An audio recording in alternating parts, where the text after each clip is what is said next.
I want to welcome our newest agent, Samantha Johnson. Has joined our Sonoma office, attended our sales meeting this week, and she's a new licensee, and we're kind of working to get her going. So welcome, Samantha. Okay, anybody got a contract issue they want to discuss that wasn't on my topic list?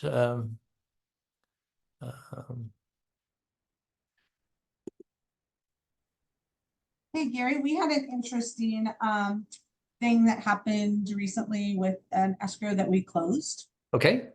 So we had pulled the property off the MLS for the, they had some stuff that they had to work on with their loan. They were in contract on another property.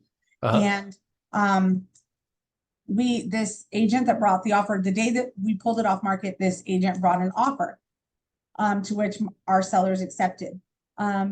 It was told right up front, because this agent had shown the property multiple times what was on the MLS, what the commission was to the buyer's agent. It was noted to title, it was noted to everybody. 3 days before closing, the agent presented us with a commission request for us to present to the sellers, increasing her commission. And so we talked to her about it. We were really upset about it, and because it was kind of known, and her response was, well, just present it to the sellers anyway. So that stuff, we're seeing some of that stuff. Yeah, actually, I was just coming off a Bayer's board meeting this morning, and it happened that I forget what the rule number was, 1.4 or something like that. But Bayer's has a rule, and I'm sure Norbar has a rule as well, and probably Lake Association, probably all the associations have a rule that an agent can't use, a broker or an agent can't use a contract as a leverage to renegotiate a commission or to negotiate a commission. Okay, that's what we thought as well. Yeah. And the agent knew that we had to close on this one for our buyers to close on their other one. So right. It was a back-to-back closing. So it just came off as really shady to us. Yeah. That timing and everything like that, especially when she had called and said it's going to go back on the MLS as a sold comp, correct? And we were like, absolutely. Yeah.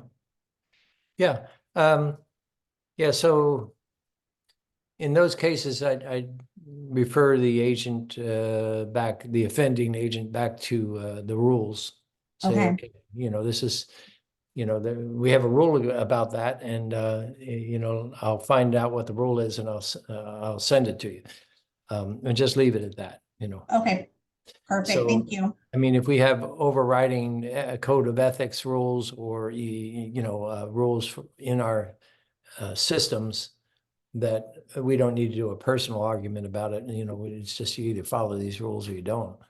Okay. Thank you. Okay. Curtis is kind of expanding a little bit on the phishing emails he got. They were to his proper Wine Country Group email. Just be careful with all emails that, I mean, I get probably 2 times a week. I'll get a DocuSign document from one of the DocuSign, apparently one of the different DocuSign organizations, and it'll say this is being sent to you, for your signature, and it doesn't have anything more than that. And if I'm not expecting something, and it doesn't have an explanation of what they're asking me to do, like in DocuSign, I know our TCs will always put in there, Gary, please sign this for, this transaction. in the comments before I, open the attachment. So I just erase those attachments. So if you've sent me something without an explanation, expect me to erase it because I'm not going to open that. Steve, you have a question? Yeah, I was just wondering if Trudy could, on a future date, give us an update as to the outcome of that scenario she just presented. Yeah, she can probably do it right now. Trudy?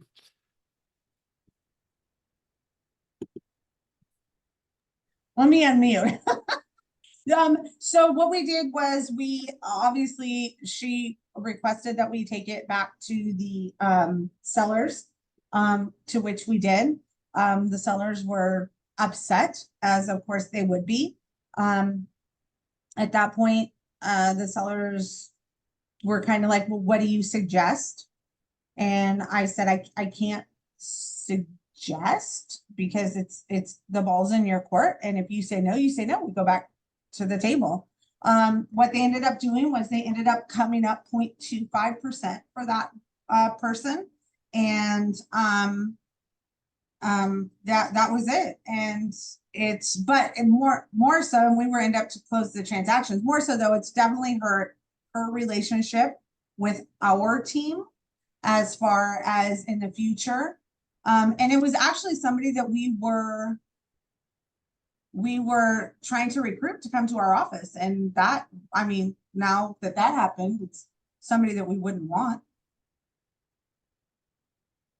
So Yeah, I think that hurt her. Yeah, I think if you refer, before submitting that, we have no obligation. I mentioned before, we'll get forms from other companies that are not a normal part of the package, the TC package, our broker file that we put together. So, and we don't have to respond to those forms, from third-party forms that aren't a usual CAR form or a typical transaction form. And for me, this would fall into that category. So here you get a commission request from a cooperating agent, and she says, well, just submit it to your seller. Well, I would say, no, we aren't going to submit it to our seller. This is inappropriate, and it violates Rule 1.4 of the MLS. So, there would be no reason to submit that to your client as far as I'm concerned. Garrett, if Yeah. the buyer is going to ask for commission from the seller, should that actually just occur with an offer? Yeah, So nothing should come after you're in contract. correct. Yeah, correct. which makes a lot of sense. Yeah, 'cause, no, yeah. If the compensation offered in the MLS is not the buyer's agent is not happy with that, they can submit a commission agreement to the seller, either along with their offer or prior to submitting their offer, requesting that the commission be such and such. We've that advisory, that advisory we got regarding commissions for the buyer and the advisory regarding commissions for the seller, use those. We're going to want those in each of our files when we're representing either a buyer or a seller, because those explain all those options. Okay, any other questions around that? Steve, was that a good explanation? Yes, thank you very much. I really appreciate that explanation. Yeah, okay, great. It's a good thing to cover. All right, let's go to the agenda I've got today.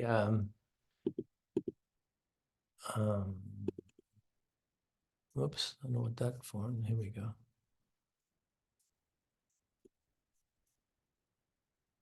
Let me try again.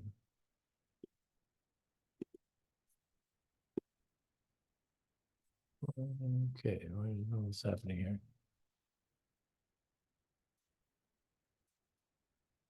Well, I can't see. There's the form. Can everyone see the RLA? Shake your head. Yes, Okay. Thank you. When you're on mute, it's hard to get you to answer. All right, so this is the real estate listing agreement and package. And I'll take it a little slower because we have a brand new agent on this, probably has never seen these forms, Samantha. So this comes as a package. The residential listing agreement comes with another 6 or 7 forms that we do at the same time we write up the listing agreement. The first being the disclosure regarding real estate agency relationship. And we'll cover this in more detail in our agent training coming up at the end of the month or in early February. And then there's the Fair Housing and Discrimination Advisory.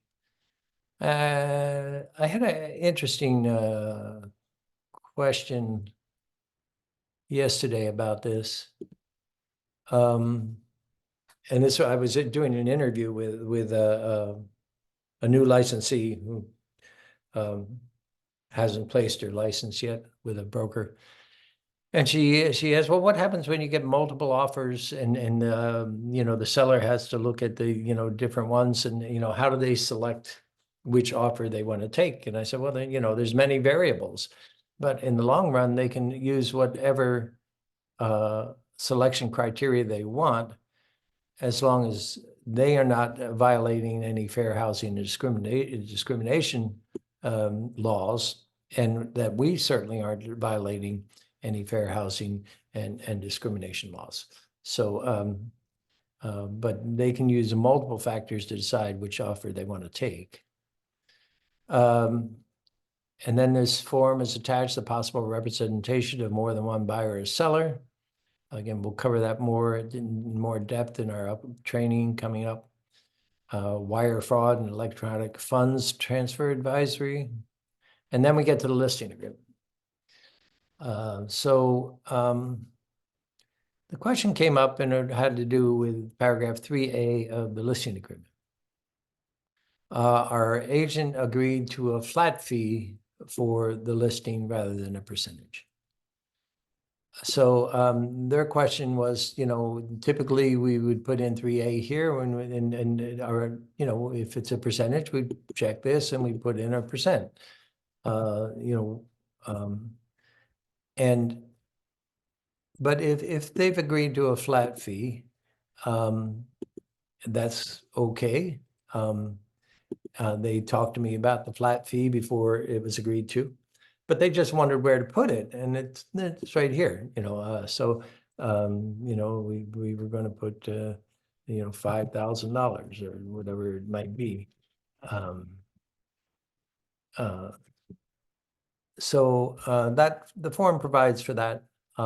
She was wondering, because it was a flat fee, would it be considered a commission, or would it be just a service fee of some sort? So it wouldn't be on this form. But the form itself says the seller agrees to pay broker as compensation for services.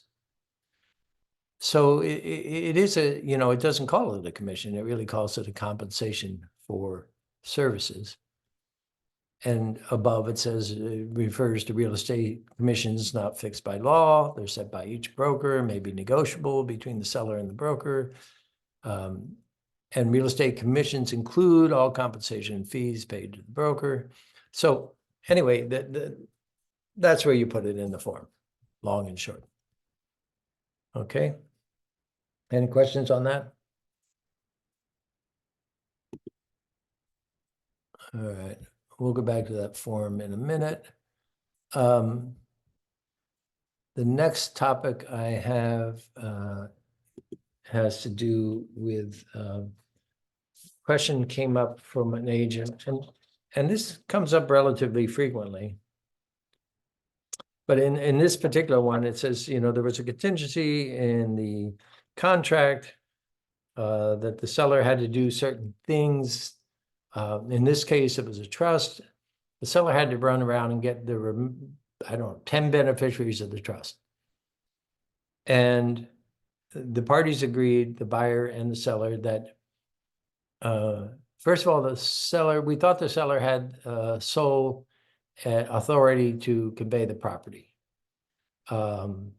It was challenged by the buyer that no, all the beneficiaries need to sign off. We checked with the title company, and this title company said, no, she has sole authority, but if she wants to get the beneficiaries to sign off, she can do that. So, oh, I know what it was. There was a lawyer involved, an attorney representing the trust that this woman, and that lawyer recommended she get all the signatures. So there were 10 different beneficiaries, so it was going to take her a little time to run around and get the signatures. So the parties agreed that until she got all the signatures, the escrow wouldn't be proceed. The dates in the contract would commence upon her getting all the signatures, agreeing to the transaction. So, you know, everybody was agreed, and but then it was taking a while, and our agent, who's the listing agent, was talking to the buyer's agent, and between themselves, they said, the buyer was getting testy and wanted to, and learning new things about the property, and going to be asking for new things. And the two agents together were questioned whether they had a ratified contract because of the contingency, and now the buyer finding new things well before they you know, were their inspection period began. And I often get this question in the terms of the expression, an agent will call me and say, they're either representing a buyer or seller, and says, we're out of contract. Well, there's two things wrong with this statement. First, they use the we word. And any of you who tune in here on a regular basis know it raises the hair on the back of my head when anyone uses the we word, because it's not a we transaction. It's a transaction between the principals, and we're playing a role as an agent, a facilitator, aid, whatever you want to call us. But we aren't a principal, so it's not we. We aren't doing anything. My client is, you know. So the question would be better phrased: our client, is my client still in? My client's questioning whether she's still in contract. And most often this comes up because a deadline is passed. So a deadline to remove contingencies, or a contingency, has passed and it hasn't been removed. So then someone will call, you know, the other agent will call our agent and say, well, we're out of contract. And well, I don't know. The thing I answer here is whether the clients are in contract or not is a legal question. And we don't practice law. We aren't licensed to practice law, and we can't make a legal determination. Now, we know when a contract is fully ratified, in the sense that you know, ratification, it's in the RPA itself as to when the contract is effective upon the last presentation, the delivery of the fully signed document. But subsequent to that, later on, if something happens, does that contract become invalid? That becomes a legal question that we don't know about. Okay. So I said to our agent here, I said, because they asked if we had a ratified contract. Well, first of all, it's not we, do the clients have a ratified contract? And I said, I couldn't tell you. You know, that's a legal question. She herself, the agent, said, well, it's probably moot because neither of the parties want to get out of the transaction. And that's probably the case, because it's only going to become an issue when one party or the other wants to terminate the contract or feels it's terminated and the other party doesn't agree. Then you're going to get into trying to figure out whether it's still a ratified contract or not. But we aren't going to figure that out. They're going to have to get attorneys involved potentially to figure that out. I hope that was all clear. It was kind of rambly. That makes sense? Yeah. Garrett, Yes. when a buyer doesn't perform according to the deadlines, then what do you actually say to the agent? I mean, I've always said, we're going to be out of contract here if we don't get this taken care of, but you're saying that's not really true. So what do you say? Okay. Yes. Don't say that anymore, Yvonne. Okay, I won't. I definitely won't. I don't want to be an attorney. Thank you. Okay. So what we say is what's exactly in the agreement. That's again, Okay. remember this agreement is between the buyer and the seller, not between us. We don't get in and have opinions about this. We just go back and say, well, let's refer back to paragraph 14. I think it's in 14B.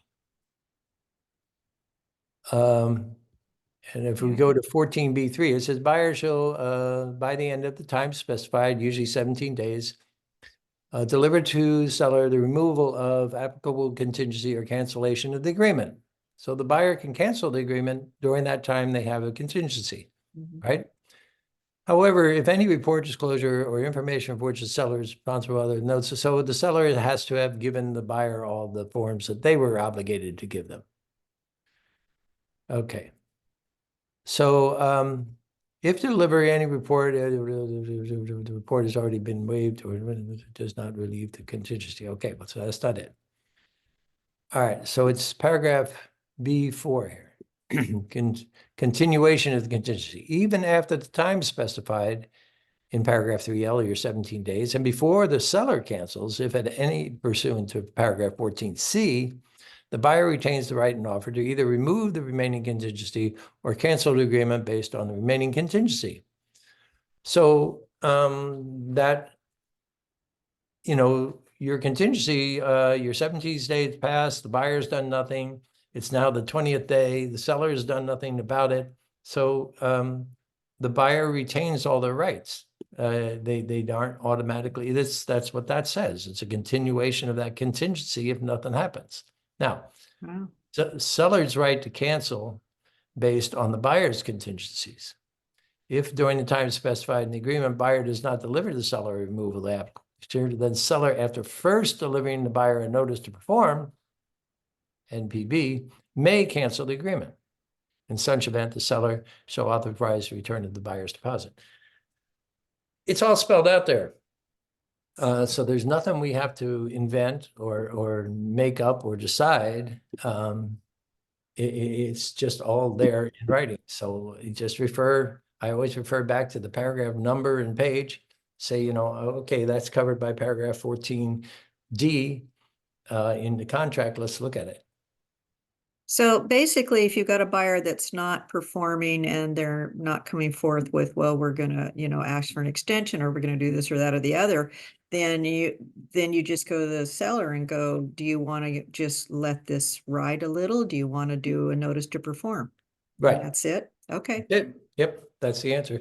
All right. I will definitely stop saying the things I've been saying. Okay, great. Particularly the we, I'm really working on that one. Okay. It's like I said yesterday, one of the 8 rules of communications is to stop using but one of my 8 rules of communication is to stop using the word we. Yeah. Okay. Let's see. Well, let's go on to actually, this is a good segue because what do we do in the case where our buyer's gone beyond the time frame and they still haven't acted? The best thing we can do is suggest that buyer prepare an ETA. an extension of time agreement. So this is a broad form. It can be used for many purposes. We got our normal preamble at the top of these forms, which are automatically filled in once we start a file. So that's all good. And so this can be used to extend an escrow. If you reach the escrow date, closing date, and it hasn't happened yet, the parties are agree, you know, the buyer wants to request an extension, they can do it in this form. Extension of contingency.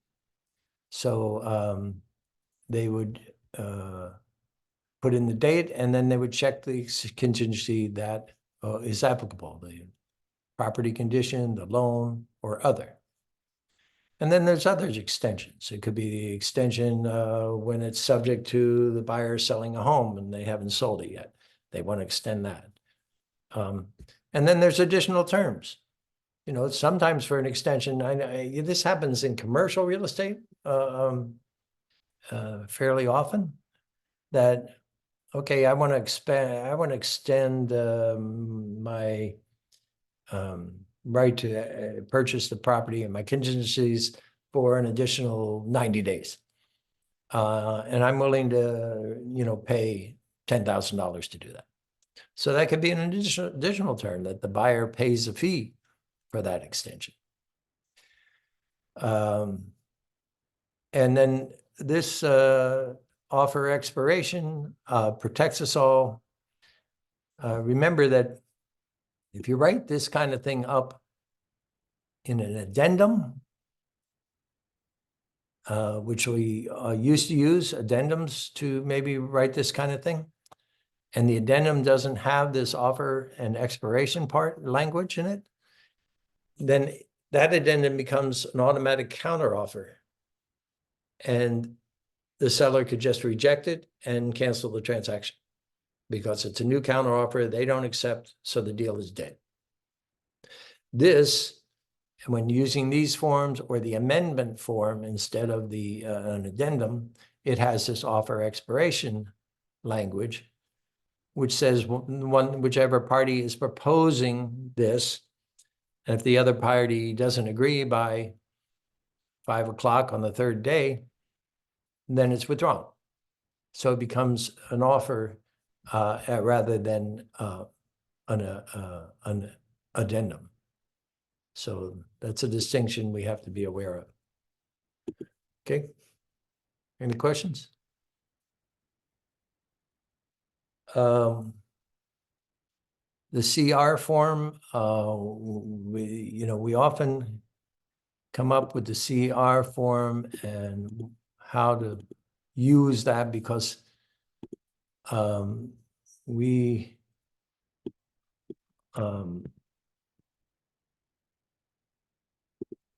this is the contingency removal form, and it has a lot of options in it. So it has your normal preamble, as we always talk about, and then it has under 2 here, the buyer removes only the following individual check buyer contingencies. And they might, often the property contingencies, investigation of properties 2C, are due before the loan and appraisal. So we've gotten through our 17 days, the buyers removed their investigation contingency, they would check that. If they removed only part of the investigation, they checked that. If they removed all buyer investigations, including insurability and physical attributes, they checked that. And if they removed their entire buyer's investigation contingency, they checked that. So typically we would kind of find that they've removed their inspection contingency, but they retain their investigation contingency. Because those 2 things, the inspection and the investigation, are 2 different things. We might be removing the review of seller documents at the same time. So we're removing the buyer's inspection contingency, but not the investigation. here, that would be this one, dealing with inspections. And we review all the seller documents, we've seen the preliminary title, we've reviewed the HOA, and that's kind of it.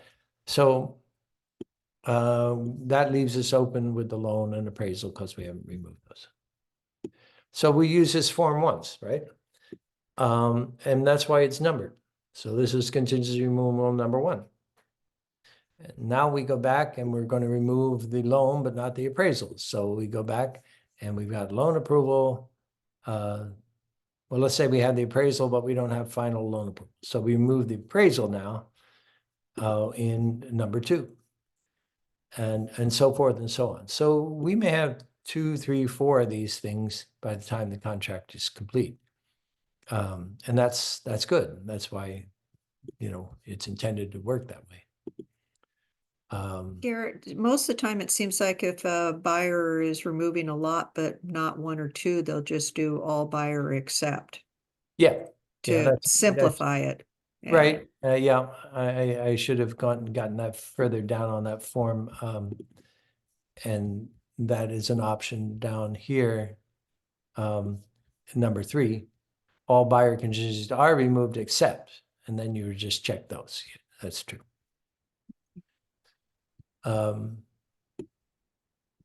So that's any questions on using the CR form? It came up last week as well. Okay.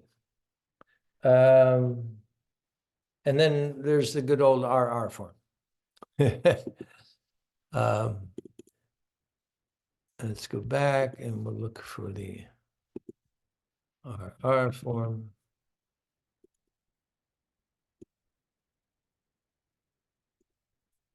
And this is the request for repair. And again, this is covered in the RPA under paragraph 14, that the buyer retains the right to make a request for repair after, as part of removing their contingency and their inspection contingency. We often get asked well, the seller says, I'm going to sell it as is. And very often the seller, we explain that, well, the contract is as is contract. And we point out the language in the RPA that says that, but they aren't satisfied. So they say, no, I want it to be clear in my counteroffer that I'm not going to give them any more money. I discounted the price, and so we end up writing something in the counteroffer that says, seller, property be purchased as is, seller to make no further contributions to improve, improvements. Well, even though they said that, and even though the buyers agreed to it, they still retain the right to request for repair. Because this is a request. It's not a counter offer. It's just a request. It's like the other one, if it's a proposal. So we had a case come up this week where whatever reason I think it was a well. The well report came in and it needed a large number, $20,000 worth of work or something. Well, so the buyer wanted that money. Well, it wasn't something they wanted to take as a credit. And so it became a price reduction request. So that would come down. Seller make the final verification, section 100 buyer requests the seller credit. Or that would come under 1D here. Buyer requests the seller modify the purchase price and we put in a new purchase price. And the seller ended up agreeing to that just by signing this form. Didn't have an RRR or something. It just said seller agreed to all the buyer's requests. And it was ratified then. And the parties move forward. Now, the lender and the escrow company need to know that there's a new price, right? So what do we do after that RR is ratified? Someone? That's a question.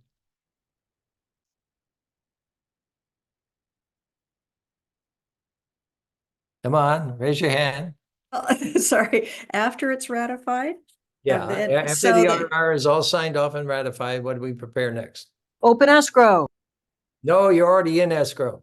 This is an. This is Are you an looking RR. for an addendum, Gary, or? No, not an addendum. We talked about that. What do you do? Question. It's an amendment. Yeah, it would have to be an amendment. You write an amendment to the contract Yeah, and say the new price is this, and then you can circulate that amendment to the lender and the escrow company.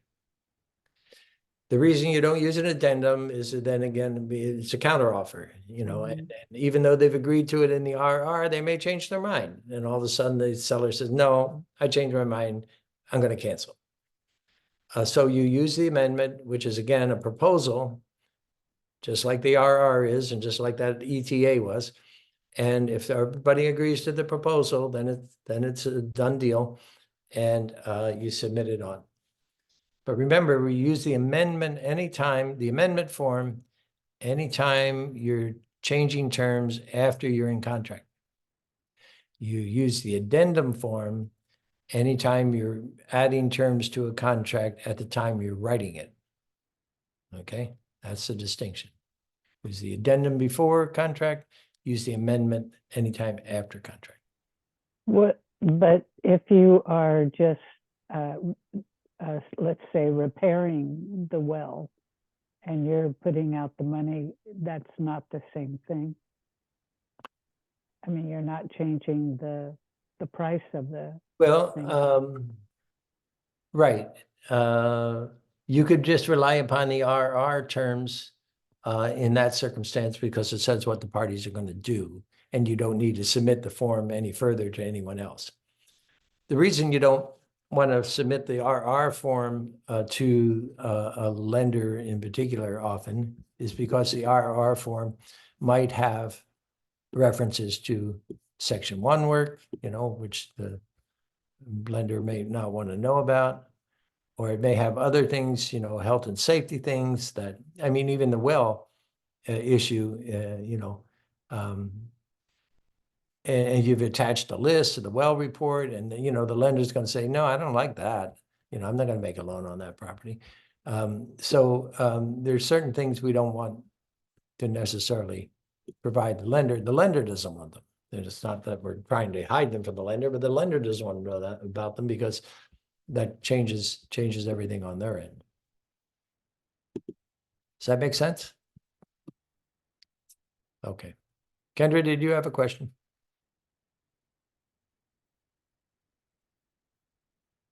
Nope. Okay. Thanks. Okay, great. Okay. That's all the topics I have today. I'm sure all of you have already signed up for the webinar on Monday, correct? Okay. If you haven't signed up for the webinar on Monday, I'm going to send it out one more time. I've sent it out multiple times. I'll send out the link one more time. And please sign up. It's the our broker risk management webinar, and they will be covering the new forms that were issued through ZipForms, CAR ZipForms in December, late December.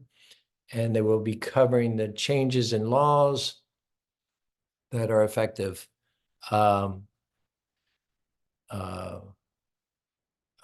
in 2024.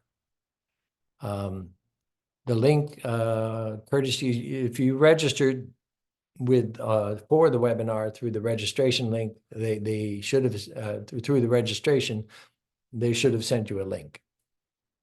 So if you didn't get that link, go. Got it. Okay, I would go back and re-register. You know, maybe something happened along the way. or let me know and I'll contact broker risk management. Mary, you're in the jungle there. What's happening?